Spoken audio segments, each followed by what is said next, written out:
If there's one fundamental thing I want to do, I want to help everybody love editing as much as I do. It's so fun. To me, it's the best part of the whole entire writing process, from idea generation all the way to, putting your book in readers' hands. I'm like, the editing process, that's where it's at. That's where the good stuff happens.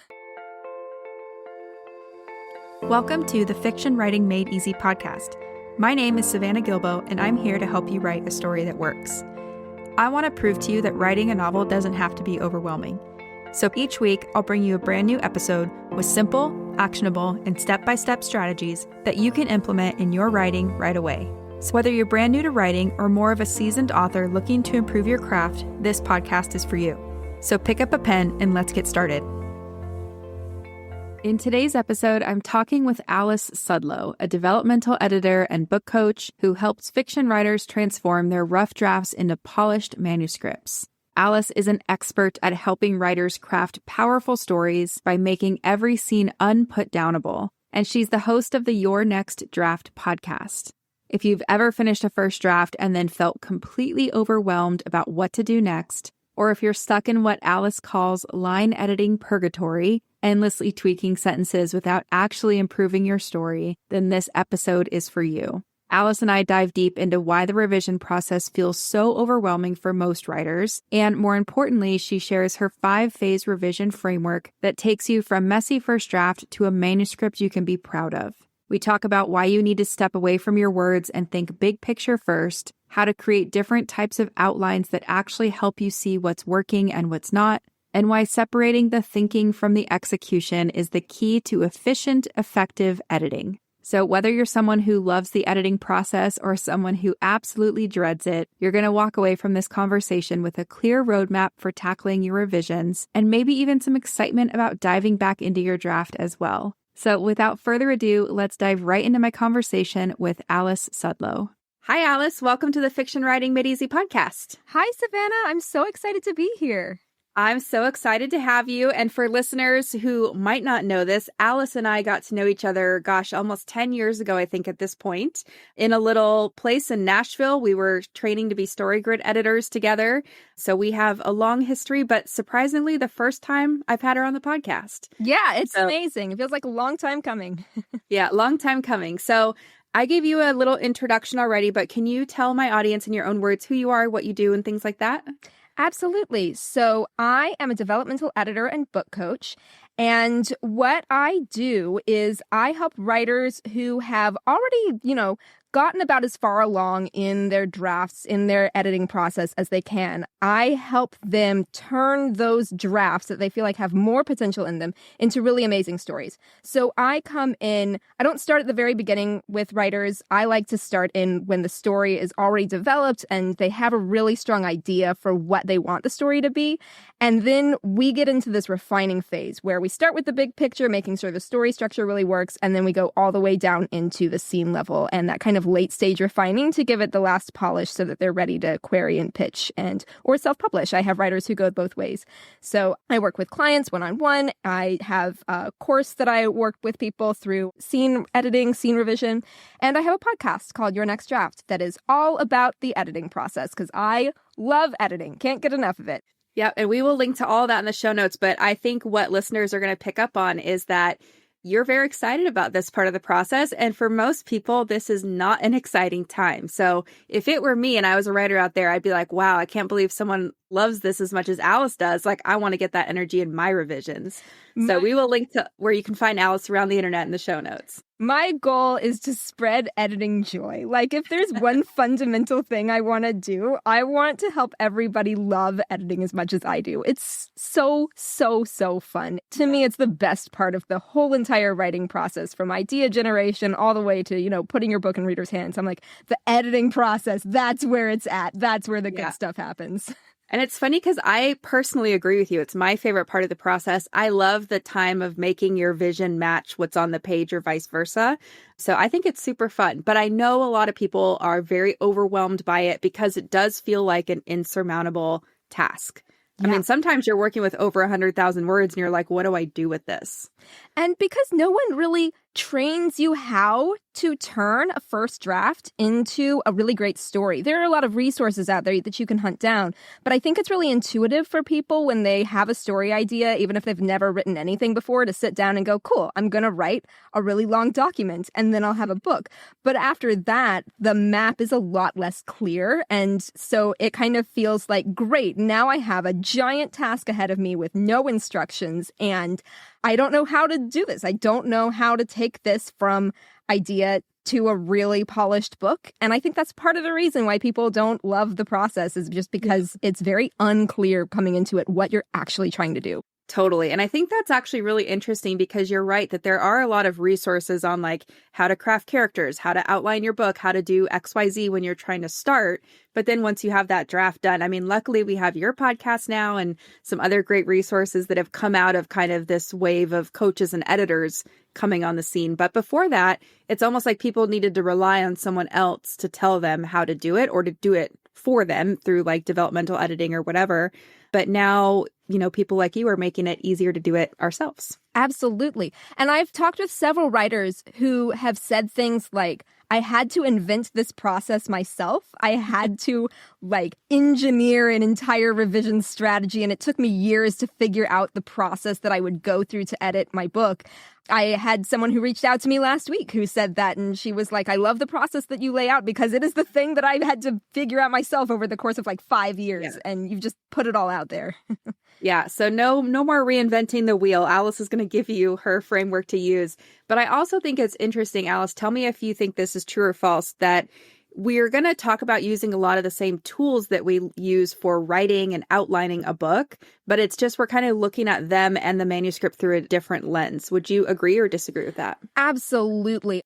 So a question that I hear a lot from writers who listen to my podcast, which is all about editing, is can I use all of this stuff in the first draft stage? Can I use it to draft a story? And the answer is yes, because honestly, a lot of the fundamental principles and strategies and everything that I'm sharing on Your Next Draft are the same kinds of things that you're sharing here on Fiction Writing Made Easy, right, that you share in your course. They're the same things that help you construct a story from the ground up, because ultimately what we're doing is creating the same, end goal. We're trying to craft a good story, which is going to have cool characters, and it's going to have a great plot, and it's going to have different layers of meaning. All those things are the same no matter what stage you're starting at or what stage you're using them. But it's mostly a question of how do you think about the use of this tool at this stage? What are you looking for? What's useful to apply at this stage? What helps you move forward at this stage? And what actually gets you more stopped up because you're thinking 3 steps ahead and trying to solve a problem that's not the problem of the moment? I think that's probably the biggest one in all of these places. When are you thinking 3 steps ahead and you're trying to solve tomorrow's problem? So they're all the same principles. Story hasn't changed, but it's a question of what application of those principles is going to be useful to you at any particular stage in your process. Yeah, which I actually think is a little encouraging, because it's not like we're saying you have to learn a whole new toolkit. You're learning the same things, just applying them differently. So Alice, why don't you tell us, imagine we're a writer who's just finished this really messy first draft. What should we do? Where do we even start with this? So the very first thing I recommend is to take a break, because you need a little bit of mental refreshment to come back to your story with different eyes. We're switching hats here from the writer hat to the editor hat. And it's helpful to some degree to even kind of forget what the words are on the page. Honestly, as a baseline principle for this entire revision process that I use, the thing I'm constantly encouraging my writers to do is to forget the words on the page. The words on the page are not the point at this stage. They were helpful so you could get the idea down. Now we want to zoom out and look at things big picture. So the first place I start is take a break, whether that's a day or a week or 3 weeks or 6 weeks. You're not aiming for a year here, but just enough of a pause to give your mind a little bit of a mental shift. And then, Alice, if I could pause you, people ask me all the time, they say, okay, cool, I heard you give a general timeline, but what do you recommend? What do you think I should do? I'm curious, what's your answer? And then I'll tell you my answer. It's a great question. So I personally would recommend I say 2 to 6 weeks. That's broadly what I recommend. I probably would say the sweet spot is around 4 weeks, because it's enough time for you to have a break without losing momentum on the project. That's the risk. You don't want to lose momentum. But I've also, I read The Artful Edit by Susan Bell, and she was like, some people, they have a process is to turn around and start the revision the very next day. So for some people, that break just ends up being too long, and they do lose momentum over that period of time. I would probably say 4 weeks if I were pinned to the wall and required to give a time frame. Yeah, you are required today. And it's funny because that's the exact same answer I would give when people ask me. They're like, just tell me what to do and I'll do it. And it's always like 4 weeks. Just go 4 weeks. Yeah. And like you said, there are definitely people who will want to turn right around and do it. So if that's you, totally fine. I have also worked with writers who do that. But, just know that with longer breaks and shorter breaks, there are pros and cons. Yeah. So, okay. So we've taken a break. Now what is our next step? So the next thing to do is to come back to the manuscript and read it with purpose. And the purpose at this stage, in the approach that I take, the purpose at this stage is to make an outline of what is on the page. So you're not reading the manuscript with the goal of going in to make changes. Absolutely not. That's the last thing I recommend. We're not trying to make any changes to the manuscript right now.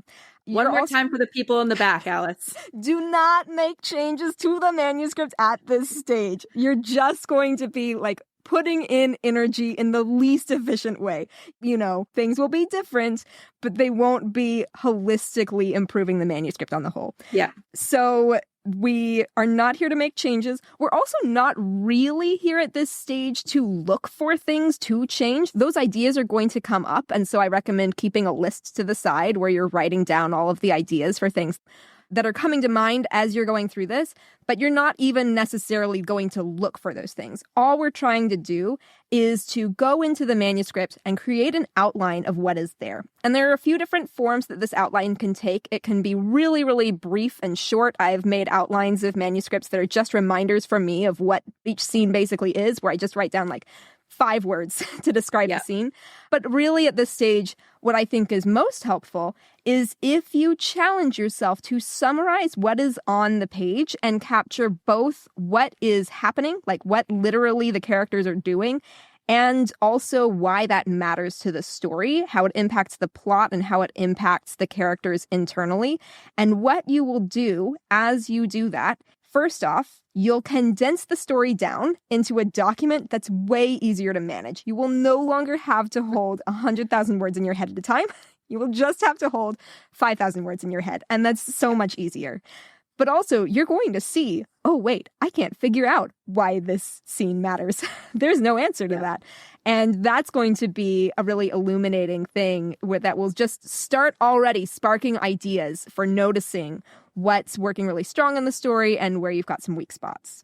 And Alice, can I challenge you to tell listeners like what that looks like for the scene where Katniss volunteers as tribute?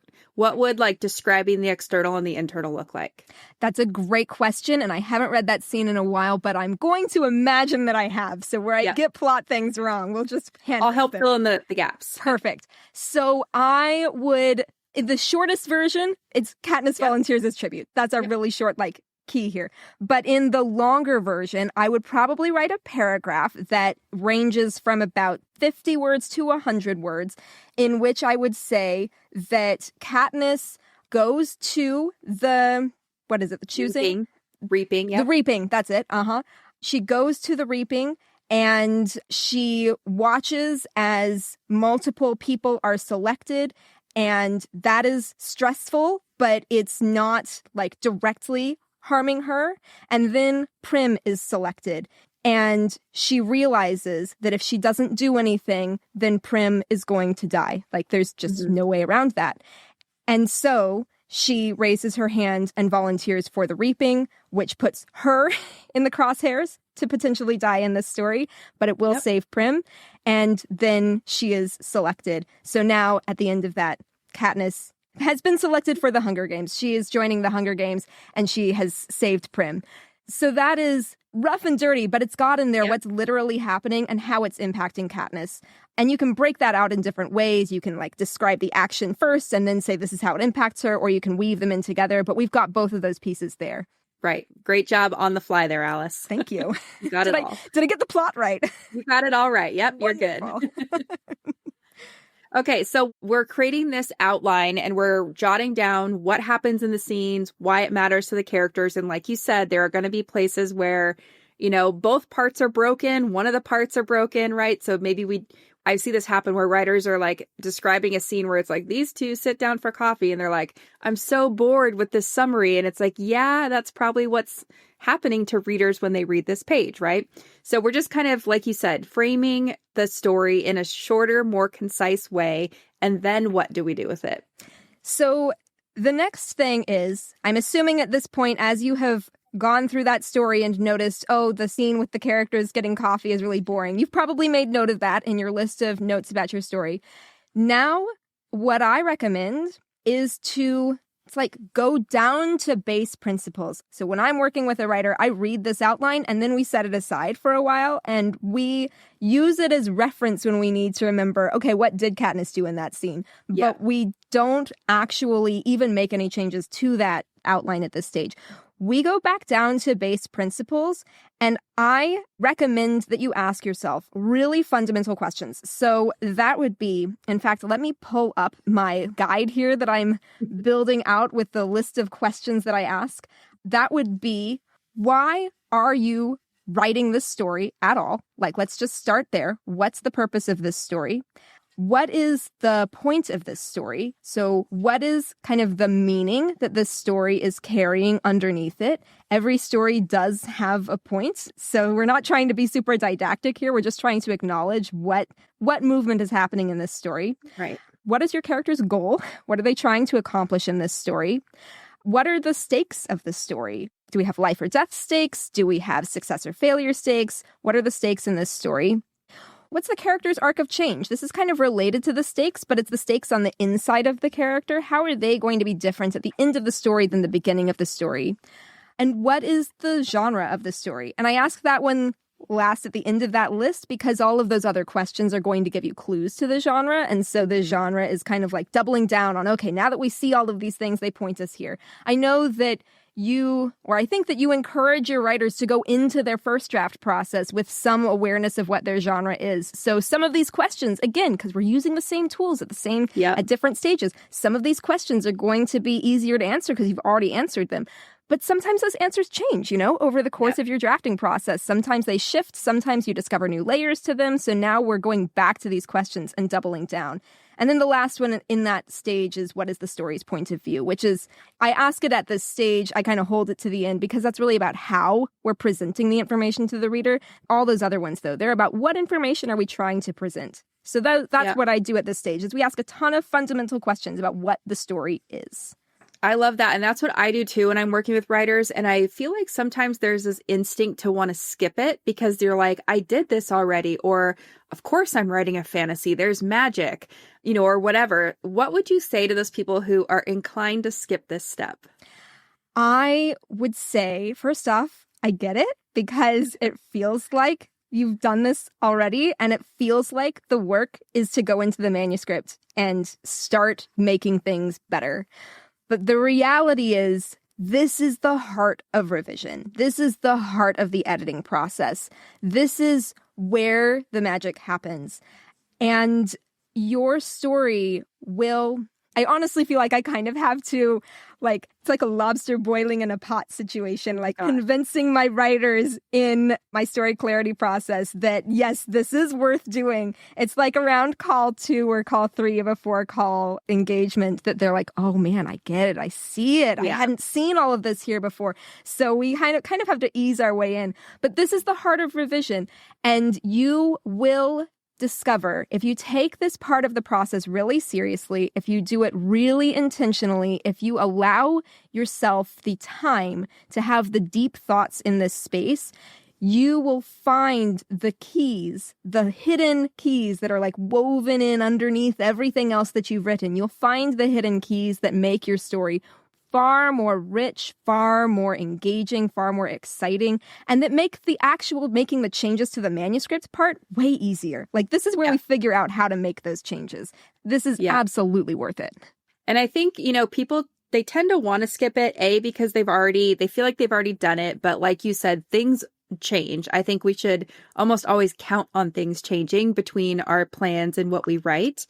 But also, like you said, it makes it so much easier once we get into the actual editing on the page. And people tend to skip it because they want to get to that part sooner, but then they end up spending like months and years on the page, that part of the process, when it's like you could have spent months there instead of years if you spent time here answering these fundamental questions and just kind of getting that baseline of what your story is about now that you've seen it to the end. Yeah. So take it from two editors and book coaches. If you're inclined to skip it, please don't. Absolutely. I mean, the way I think of it is we're separating the thinking stage and the execution stage. The thinking stage is going to happen. Like, you have to think about how you're going to shape the story at some point. You have to do the thinking, but if you can separate it from the execution, you can focus on just one side at a time. You don't have to worry about what are the words on the page, in the scenes, in the chapters. How is this actually working? Which lines do we use? When people go into their pages, it's really easy to get sucked into line editing, and the line editing will keep you surface level. It will keep you away from the deep thoughts about the story. So if we separate the thinking and the execution, then you can put all your energy into just the thinking, the planning, the understanding the vision for the story first, and then when you go into execution, it's going to be so easy and so fast. I mean, not easy, but it'll be so much easier. You'll just roll through it because you know exactly what changes to make and how to make them and why they matter, and you're just going to see the story come to life. Right. I totally agree. Okay, so let's pretend we've done that. We've answered those fundamental questions that you just went through. What do we do next? So the next thing is, I'll qualify this a little bit. I'll say we've answered those questions. At this point, it's kind of like a drilling down on those questions to make sure those answers are really sharp. They're exactly what you want to do. And then using those answers to shape the story that you're going to build. And that transition, I think, how do you use those answers to actually shape the story can be a little bit tricky. Like I've told you, figure out what the stakes are of your story. Great. It's super nice to have that information. How does that change anything in the story? That can be a gap that's tricky to figure out on your own or in isolation. I think both of us came from a background where we were trained to observe information about a story, and then we kind of had to figure out on our own, how do we apply the information that we observe? Right. But basically, once you have that information that you have observed, it is a matter of applying that to the story itself. And the way that I do that is I pull out the outline again. Actually, no, I'm jumping ahead. I don't even pull out the outline at this point, Savannah. I stay away from the outline for as long as possible. What I do next is I actually build up a teeny tiny little outline of the 5 commandments of the global story. I'm like, can we tell this story in its tiniest little form? We are building an outline here, but we're going to start really, really, really small so that we can see that our arc of change is working from the very first page to the very last page in our tightest possible way. And even if you did that before you wrote your first draft, I recommend that you do this thinking again fresh and put your story through its paces again fresh so that you can see, okay, now, based on what I've got, does this work? Does that story hold together? What new ideas do I see when I try to think through that again? So that's where I go next. Take all of those things that we established about the fundamentals of the story and then build them out into a teeny tiny little, I call it a little 6-point outline of the heart of the story arc there. And can you run us through that really quick, what those commandments or those 6 points are? Absolutely. So the inciting incident is the first one. It's going to kick the story off. It's what starts the whole conflict. I don't list out every progressive complication in the entire book because there are going to be so many of them. But you do tend to notice, or I tend to notice, like 2 or 3 major plot points that really move the story along. Sometimes I'll even separate out the midpoint to be a separate like bullet in this little outline, so it ends up being more like 7 points. But that's one of the progressive complications, a really big one that pushes the story forward in a major way. And then there's the turning point, which is the place that most greatly challenges the protagonist on this arc of change. That leads them to a crisis, which is the big question of the story. What are they going to do? Are they going to choose kind of the old way that they have been solving problems, or are they going to choose a new way of solving problems? Then there's the climax of the story, the big event. Honestly, sometimes I start there when I'm building out this little outline, because a lot of times it's like the easiest thing to spot in the story. That's the big event. That's the climax. That's where we're going. And then there's the resolution, which is the new world order. It is, how does the world look after we've gone through this arc of change? What's different now? So, at the beginning, our love interests were not together. At the end, they are together. So, Right. we've got our arc of change mapped out there. And when we can see that, you can see that you've got a story that really does work on the highest, biggest level. Yeah. And something I find when writers do exercises like this is they'll usually look at it and be like, well, that seems so basic. It seems so boring. And it's kind of like it is supposed to be that way to an extent, because if it's a love story, what else are you writing about? You're writing about two people coming together. That's going to look the same for every love story. But then you flavor it and color in the lines with like your own unique story. So I think if listeners, I'm feeling out in the future what people are going to be worried about. They're worried about it seeming boring or like, this sounds like every other story. I think that's a good sign. What do you say, Alice? I think so too. I think that on the one hand, archetypes are archetypes because they work, because they're patterns that exist throughout humanity. And so if you discover in building out that little tiny outline that you're establishing, you're kind of, falling into an archetype, that's great. That's a tested framework that works, that makes for an excellent story.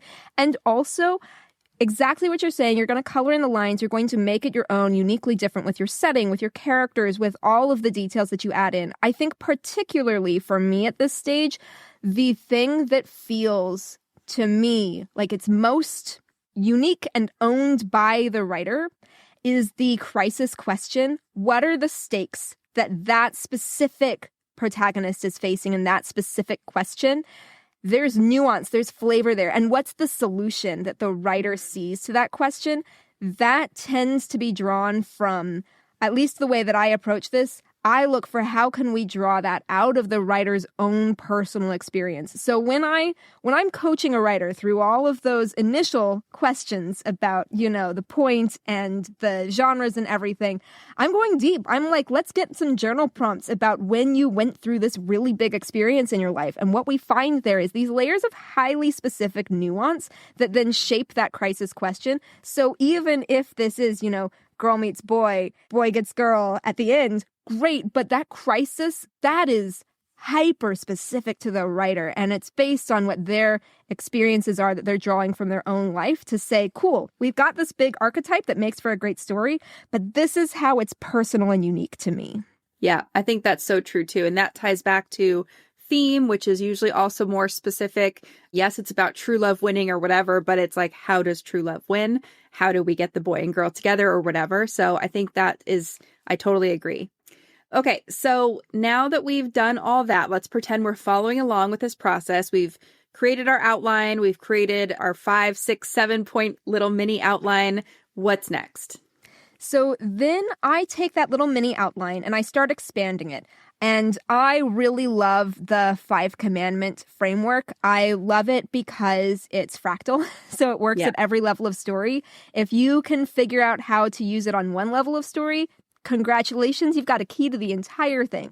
So if we can use it on that global story level for the entire story from start to finish, then we can use it again for each of the acts. So I look at the story in terms of 4 acts, and you've got your beginning, the very first quarter of your story, and then I split the middle into 2 acts that are each 25%, and then we've got the end at the very end, the last 25%, and each one of those I look for the 5 commandments for each of those acts. And so then what happens is basically I pull up a document and I list all of those points out with just blanks beside them so that I'm trying to fill them out. And I fill in what I know. And from that 6-point outline, now we know the inciting incident of the story, which is usually going to be, I tend to find, you can correct me on this, Savannah, if you find it differently. I'm still kind of experimenting with this, to be honest. But I tend to find that inciting incident either falls as the inciting incident of the first act or as the turning point of the first act. Like it's somewhere in there. It can flow around a little bit, but it's one of those major points. We know that the climax of our little 6-point outline is going to be the climax of our 4th act. So we've got some points that we can fill in just based on our little 6-point outline. And usually the turning point of that 6-point outline is probably going to be the turning point of Act 3. That's the space where we're hitting that crisis point for the character. So just to clarify, that's the second part of the middle when you say Act 3. Yes. Yeah. Mm-hmm. So some people call it middle build 2. Some people call it like Act 2, Part 2. I like the shorthand of 4 acts, 1, 2, 3, 4, but it confuses people because there are so many ways in which people number their acts. So yes, it's like around that 65 to 70% mark in the story. So I map out, what we've got from our 6-point outline into the full act by act outline. And then we start filling in the blanks and say, okay, what's the arc that's happening within each of these acts? And if we had, for the story as a whole, the stakes are, life or death, or the stakes are love or hate, then I'm looking at, for each of these acts, what's our starting state and our ending state on that point, and we're mapping what's that arc, what's the goal for the character within this act, what are they pursuing, and how is that challenged throughout this act. And we use the same global tools, we use them on the act level to map out what are these little arcs of change all the way through. And what would you say to someone who's listening and they're like, I just hate outlining, I hate structure, this makes me feel like I just want to light everything on fire? What would you say to those people? So I would say there are a lot of ways to tell a story. There's not one singular right or wrong way to tell a story. There's not I recently talked with author A.S. King, who's a brilliant surrealist author of YA novels and also novels for middle grade and adults. She's brilliant. And she uses the surrealist writing method, and then when she goes in, which is just to sit down and write whatever comes to mind as fast as possible without questioning it, so it's very pantser heavy. And then when she goes in to revise, she just combs her way through, starts on page 1 and combs her way down. And she writes brilliant novels that way. She's not approaching them from let's map out every point of our story structure, but she writes brilliant novels. But I will say also, so there's no one right way to write or to edit a novel, but I will say, even if you started off pantsing your way through the first draft, the revision process is the point where story structure really starts coming into play.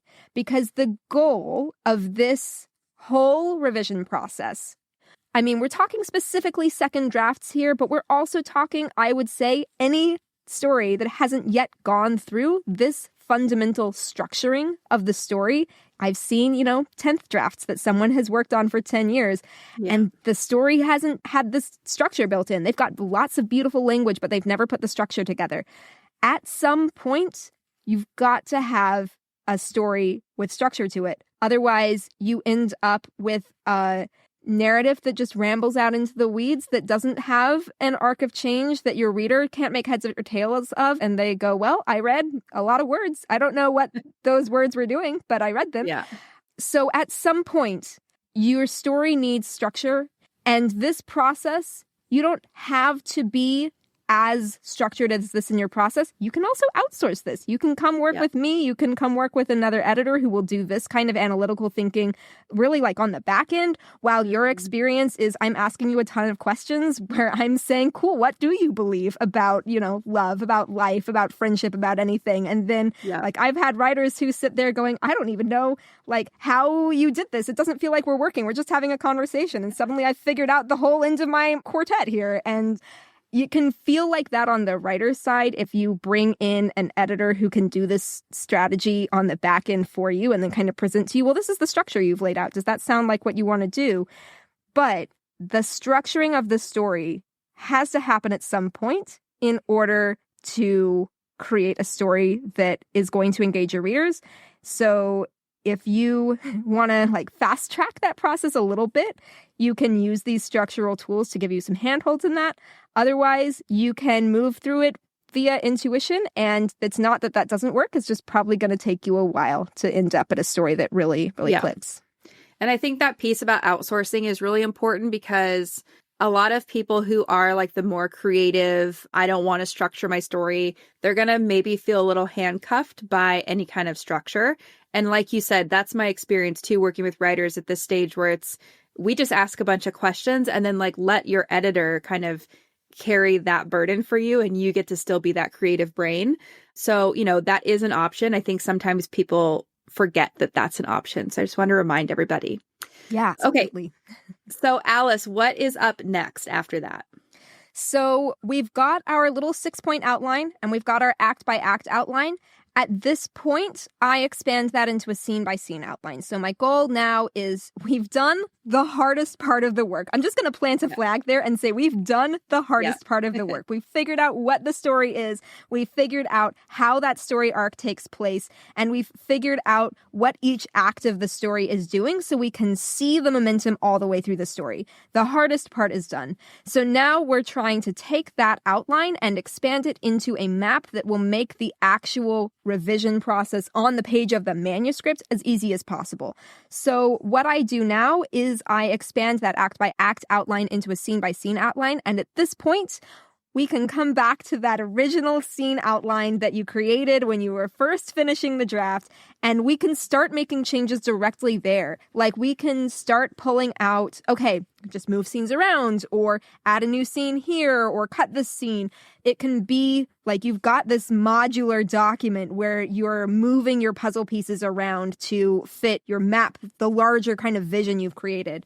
Or, sometimes we move it directly on that original outline. I love versioning. Create a new copy, so you've always got the old version, but you can move it directly on that outline, or you can create a new document or just take that act by act outline and start expanding it into scenes and referencing the old material. So you have these things on the page. You'll pull those into your new document as you like.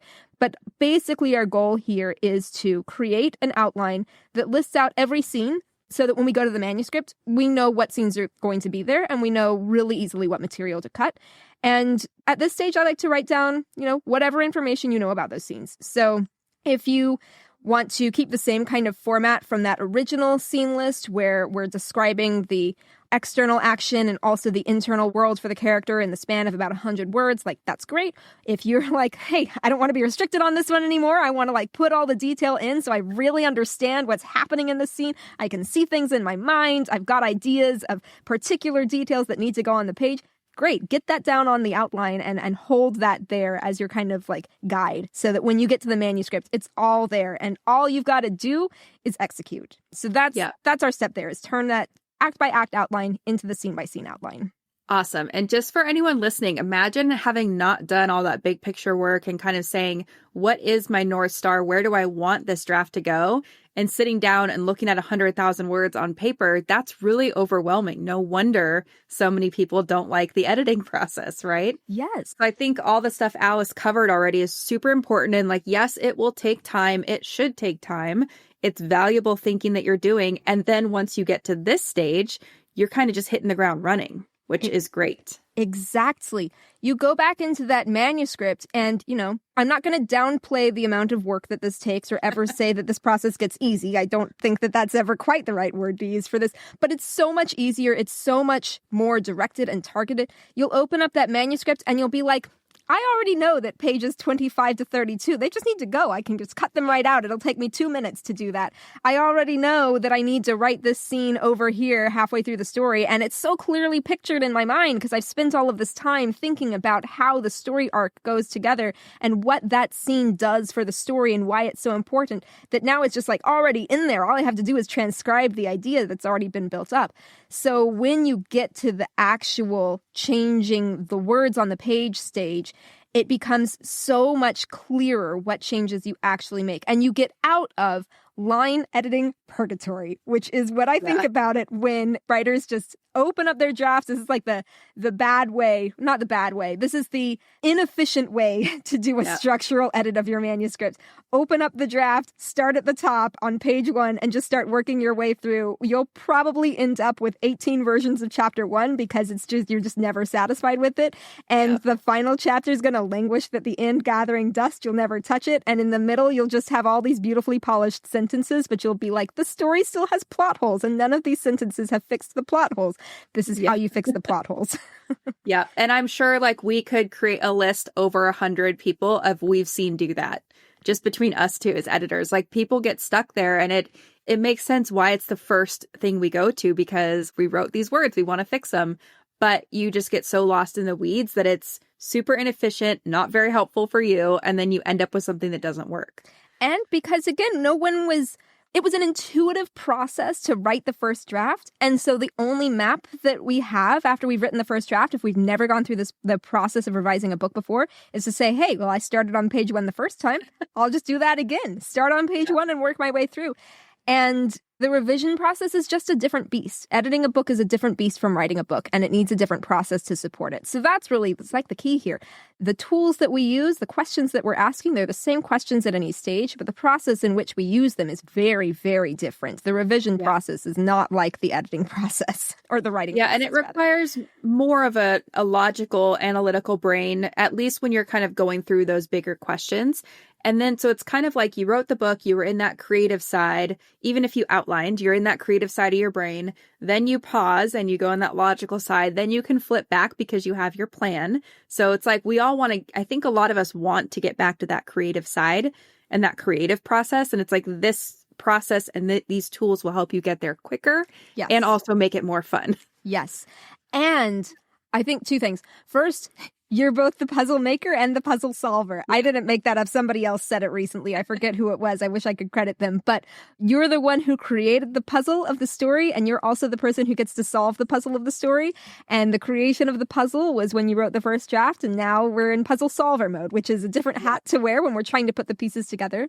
But also, I think that there's so much creation hidden within the revision steps of even that early big picture thinking. Because when we're asking questions like, why does friendship matter to you?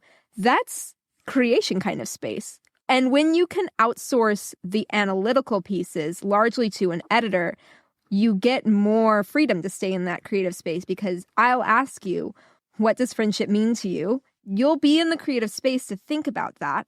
And then I'll come back and say, great, here's what that means for your story structurally and analytically. And then you can say like, yay or nay, like that works or doesn't work. But like I've done a lot of the analytical side of it for you, so you can stay in a little bit more of the creative space. Plus, I think sometimes too, we discount, like we think that editing doesn't equal creativity at all. And I think you have to be super creative to solve problems. Like, you know, you can't always logic your way out of everything. So I don't know. In my world, I'm always like, how do we find a balance between the two? Some people say like, I always want to be creative or I always want to be logical. And I don't think that's always going to work personally. But I think this process is a great way to just kind of separate, like you said, those brains and then also make the whole thing easier and more efficient. So Alice, I have a question for you kind of on the back end of that. Well, I have two questions. One is, let's say, so this process carries you through that second draft, right? Yes. Yes. Okay. And so then in theory, you can kind of just repeat if you want, right? You can repeat the entire process again, or what do you recommend people do? So I, just on principle here, what I recommend is just a constant back and forth between draft to outline, manuscripts to outline, manuscripts to outline, and creating a new outline that matches the existing draft every time, because you'll see new things. The first thing that I invite new clients to do when they come to work with me is to create that outline, because I want them to send it to me. And every single time they email me and say, I discovered so much when I was making this outline. Like I have so many ideas for my story now and what I want to change. So even just that act, even if that is the only thing that you take from this entire process and you're like, the rest of this is trash, even if that's all you take, that process of going from manuscripts to outline to manuscript is going to illuminate so many things about your story every single draft that you do it. I think that going down to the base principles every single time is really helpful. I've had clients who love the analytical side of things, and they've done this analytical work themselves like 3 times over, and then they've worked with another editor. Sometimes they've gone to work with you, Savannah, and you've done that analytical work with them, and they've done another draft, and then they come to me, and I'm like, great, I can so clearly see the fruits of all of that labor. And first thing I'm going to do is go back to those base principles again and build up the story for myself. And we're going to just vet at every step. And what we'll see is that more and more things become solid and easier to answer more quickly every time you do that, which will open up the next layer of discovery to say, okay, like for instance, just thinking about a writer that I've worked with recently. They had worked with you, Savannah, and when they came to me, they knew all of these things about their story, and I brought us back to base principles. And some of the questions, I was like, I'm going to be just repeating things you already know. So just like tell me what they are, because you know them. And what we discovered was the next layer that was needed in the story was really to understand like one part of the internal change in order to really make the ending payoff the climax of the story and the resolution have all the punch that it needed. The climax was the right climax. The beats were all in the right place. The character's arc of change was already set up because of all of the work that this writer had done in all of those previous edits. And when we did that work again, for probably like the fifth time, we found that next layer to say, this is what's going to really create emphasis and catharsis for the reader here. So every time it's worth doing. At some point, we can't be doing this for 40 drafts. Like there's no need for that. We do have to stop eventually. And I would say that some of the art and the challenge, the difficulty of revision is knowing when to stop, knowing when we've done enough. So when you start finding the diminishing returns on that, when you do that process again, when you do that process with feedback, when you're talking out your ideas with beta readers or with critique partners or with an editor, and you just feel like, it's so solid, it's so there, everything's clicking, everything's aligning, there's nothing new that's coming up from these conversations. You're hitting diminishing returns, and it's probably time to really zoom in on the details of the scenes, make sure they're hitting every level that you want them to, and then call it done and ship it off and say you finished. But this is the process that I would use for all of those big picture revisions. You can do it 1 time or 3 times or 5 times, and do it 10 times and you'll find new things, but you'll probably start hitting diminishing returns and diminishing energy on the project. Yeah. And I think what you said it goes back to kind of what you said in the beginning about editing is really, when revising is where that magic happens, because like you said, someone came to you with a story that worked. And let's just go on this example we were using of a romance earlier. You could have, let's say, 5 different romance novels where the character's learning about how to trust another person, and they have to trust the love interest in order to get their happily ever after. It's through these multiple iterations of these questions, these core questions, that you find, well, what is my version of learning truth? Or what does truth look like to me versus to Alice, to another writer? And so it's like you can write a really good first draft, but then doing this deeper work equals the magic that we all want coming out of our books, and that those goosebumps that readers feel and those glowing reviews and things like that. So it is well worth the exercise and the multiple rounds if that is your goal to write a book like that. It's so fun. I mean, to see the transformation from, cool, this is a good idea with potential and it's fun. You've got a lot of great set pieces here. That's one of the things that I say a lot. You have a lot of great set pieces. You have a lot of great moments and action sequences or whatever our external genre is. So, our lover's first kiss moment. That's a cool little plot element that you've got over here. We're going to create so much meaning behind that. We're going to make all that hang together so tightly. We're going to make it feel so exciting to the reader. It's going to go from, that's a lot of cool ideas that are all together in a really long document, to this is a brilliant story that your readers can't put down. And I love seeing that transformation. And I laugh because I've got, I think, 3 stories on my desk right now that are all friendship stories. And so the fundamental questions of why is friendship important and how do we keep and maintain and repair and create new friendships, all of those questions, those are the same kind of questions that I'm asking multiple writers right now.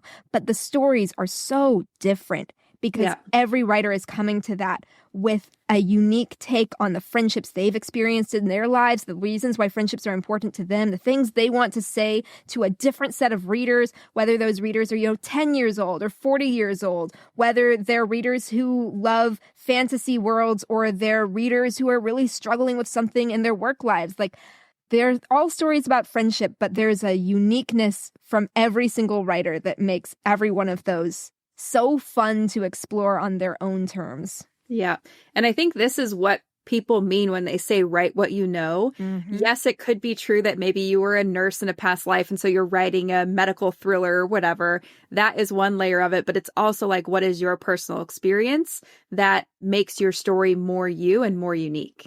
Yes, absolutely. What human truths can you find within yourself, within your own life, within your own experience that you want to share with the world? I think that fundamentally stories are how humans communicate. It's how we share our experiences with other people, how we share ideas with other people. I'll be honest, I'm really bad at reading nonfiction books. The number of nonfiction books that I have not finished is shameful. It's terrible. You give me the ideas that are in a nonfiction book, but you put them in a story and I will eat it up. Like, Totally. That's how we engage with the minds, the thought process, the experiences of other human beings. And so, whether your book is set now, like just down the street from your house or on another planet with dragons or anything, like what you know is still the heart of it. Your own experiences, your own ideas about the world. And that's the work in that revision step that people want to skip. That early stage, figuring out what that is. It's not just like, what are the logistics of how do, dragons get, materials for saddles in our planet in a different galaxy. That's not the heart of the story here. The heart of the story is what of you is going into this story. And that's what I love to uncover with writers. I love what you just said, too, about like the thing that you don't want to do. That's probably what you need to do to make the magic happen. So if there's anyone listening who's avoiding a part of the writing or editing process, it's probably because you need to dig into it and do the work. And that will be the magic that comes out of it. So Alice, I think we can just wrap up there. I think that was amazing. And I know that you have a guide for listeners. Do you want to tell them about that really quick? Absolutely. So it is a guide to all of the things that I have been talking about here. I am currently, as we record this podcast, putting the finishing touches on it. So I'm probably going to change the title. But right now, the working title is The 5-Phase Novel Revision Process, even if you've edited your manuscript a dozen times already. And the reason why I call it a 5-phase revision process is because it goes through all of these buckets of steps that Savannah and I have been talking about here, but I break down the steps within them because, figuring out what your point is, figuring out what your genre is, figuring out what your point of view is, those are all very different steps. So it's all one phase, but I list out a lot of those questions that I ask here. So it is a guide for if you are feeling like you're stuck in line editing purgatory, if you are feeling like you made it through to the end of your first draft, but nobody taught you what to do once you finish that and how to turn that into a great story, this guide is your map for that whole entire process. I wish that I could promise it would make it easy. It won't make it easy because there are still a lot of places where you're going to have to ask really big, challenging questions that are probably going to be hard to answer and hard to figure out how to apply to your story. But it is going to make it much more clear how to walk through that whole path from start to finish. Yes. So we will put the link to that and to Alice's website and her podcast and all the things in the show notes. But Alice, thank you so much for coming on the show. Thank you so much for having me, Savannah. This is so fun. I love sharing these ideas.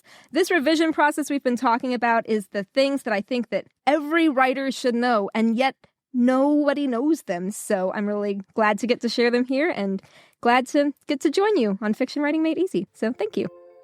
All right, so that's it for this episode of the Fiction Writing Made Easy podcast. Head over to savannahgilbo.com/podcast for the complete show notes, including the resources I mentioned today, as well as bonus materials to help you implement what you've learned. And if you're ready to get more personalized guidance for your specific writing stage, whether you're just starting out, stuck somewhere in the middle of a draft, drowning in revisions, or getting ready to publish, take my free 30-second quiz at savannahgilbo.com/quiz. You'll get a customized podcast playlist that'll meet you right where you're at and help you get to your next big milestone. Last but not least, make sure to follow this podcast in your podcast player of choice because I'll be back next week with another episode full of actionable tips, tools, and strategies to help you become a better writer. Until then, happy writing.